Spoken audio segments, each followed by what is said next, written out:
1968 ക്ഷേത്രം തകർപ്പെട്ട ശേഷം ഒറിജിനലി മഹാനായ പെരുന്തച്ഛൻ്റെയൊക്കെ പ്രതിഷ്ഠ കാലം കഴിഞ്ഞിട്ട് 1968 ക്ഷേത്രം തകർക്കപ്പെട്ട് കഴിഞ്ഞ് ഒരു 100 വർഷം കഴിഞ്ഞപ്പോഴേക്കും വേണാട് രാജ്യത്തിന്റെ തലസ്ഥാനം കൊല്ലത്തേക്ക് മാറ്റപ്പെട്ടു. കൊല്ലത്തേക്ക് മാറ്റപ്പെട്ടപ്പോൾ അവർക്ക് 4 താവഴികളാണ്. മൂത്ത താവഴി എന്ന് പറയുന്നത് കൊല്ലത്താണ്, പനങ്കാവൽ കൊട്ടാരം. ഇപ്പോഴത്തെ കൊല്ലം റെയിൽവേ സ്റ്റേഷനാണ് പഴയ പനങ്കാവൽ കൊട്ടാരം. ഉണ്ണുനീല സന്ദേശത്തിലെ തമ്പിമാർ വന്ന് കയറിയ കൊട്ടാരം എന്ന് പറഞ്ഞാൽ ഇപ്പോഴത്തെ നമ്മുടെ കൊല്ലം റെയിൽവേ സ്റ്റേഷനാണ്. അതിൽ ഒറിജിനൽ പനങ്കാവൽ കൊട്ടാരത്തിന്റെ ഒരു ഭാഗം മാത്രം ഇപ്പോഴും പൊളിച്ചിട്ടില്ല. റെയിൽവേ സ്റ്റേഷന്റെ ഗുഡ്സ് സ്റ്റോർ ചെയ്യുന്ന ആ കെട്ടിടം പനങ്കാവൽ കൊട്ടാരത്തിന്റെ ഭാഗം തന്നെയാണ്. അങ്ങനെ പനങ്കാവൽ കൊട്ടാരത്തിന്റെ ഭാഗമായി വേണാട് വന്നപ്പോൾ അതിന് ഇളയെടുത്ത സ്വരൂപം എന്ന് പറയുന്ന ഇളയ രാജാവ്, അതായത് പിന്മുറക്ക് അവകാശമുള്ള രാജാവ് കൊട്ടാരക്കരയാണ് പ്രതിഷ്ഠിക്കപ്പെട്ടത്. എന്നാൽ അതിന്റെ താവഴി കന്യാകുമാരിയിലായിരുന്നു, പത്മനാഭപുരം കൊട്ടാരക്കുന്ന സ്ഥലം. 4ാമത്തെ താഴ്വഴി നെടുമങ്ങാടാണ്. അപ്പോൾ ഹെഡ്ക്വാർട്ടേഴ്സ് കൊല്ലം, ഇളയുടെ സ്വരൂപം ഇവിടെ കൊട്ടാരക്കര, മൂത്ത താവഴി കന്യാകുമാരിയിലെ പട്ടുപോയ ആഴിയുള്ള സ്ഥലം വേണ്ടാണ് പട്ടാഴി എന്ന സ്ഥലത്തിന് പേര് വരുന്നത്, ആടിന്റെ താഴത്താണ്. അപ്പൊ ഇവിടെ പട്ടാഴിയിലെ ക്ഷേത്രം പോലെ മഹത്തായ മറ്റൊരു ദേവീക്ഷേത്രം ഉണ്ടായിരുന്നു. അതാണ് ഇഞ്ചക്കാട്ട ക്ഷേത്രം. ഇഞ്ച എന്ന് പറഞ്ഞാല് തമിഴിൽ ദേവി, ഭഗവതി എന്നാണ് അർത്ഥം. അപ്പൊ ഇഞ്ചയുടെ, ഇപ്പം തിരുവഞ്ചിക്കുളം എന്ന് കേട്ടിട്ടില്ലേ, മഹത്തായ ദേവിയുടെ തിരുവഞ്ചിയുടെ ക്ഷേത്രമാണ്, ദേവീക്ഷേത്രമുള്ള സ്ഥലമാണ് തിരുവഞ്ചിക്കുളം എന്ന് പറയുന്നത്. അപ്പൊ ഇഞ്ചക്കാട്ട് ദേവിയുടെ ക്ഷേത്രം, അതാണ് ഇഞ്ചക്കാട് എന്ന സ്ഥലത്തിന് പേര്, ഇഞ്ചക്കാട്.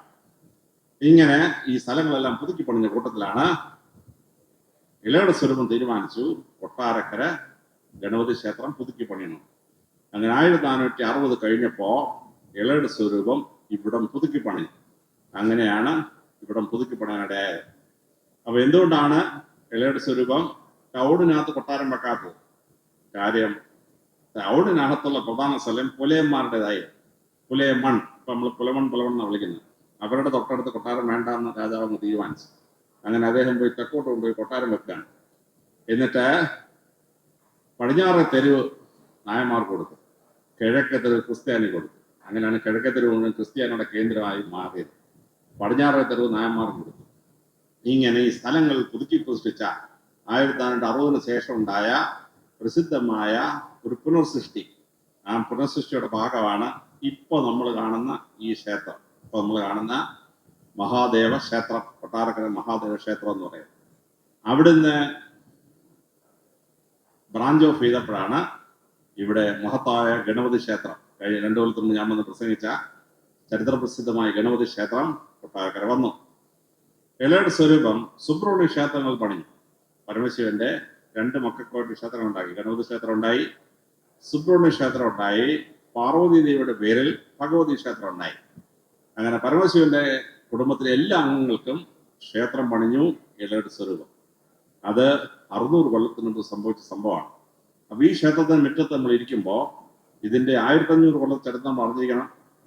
അത് കലൈപുരം കേന്ദ്രമാക്കി ഭരിച്ചിരുന്ന 10ാം നൂറ്റാണ്ടിൽ ചരിത്രം നമ്മൾ അറിഞ്ഞിരിക്കണം.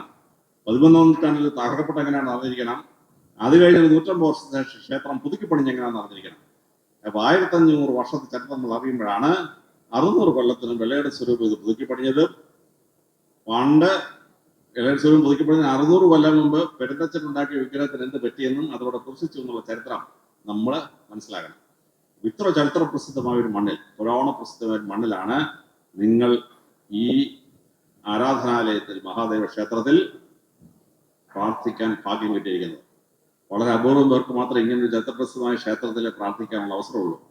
അപ്പൊ ചരിത്രം മനസ്സിലാക്കണം, അതിന്റെ പാരമ്പര്യം മനസ്സിലാക്കിയിരിക്കണം, അതിന്റെ മഹത്വം മനസ്സിലാക്കിയിരിക്കണം.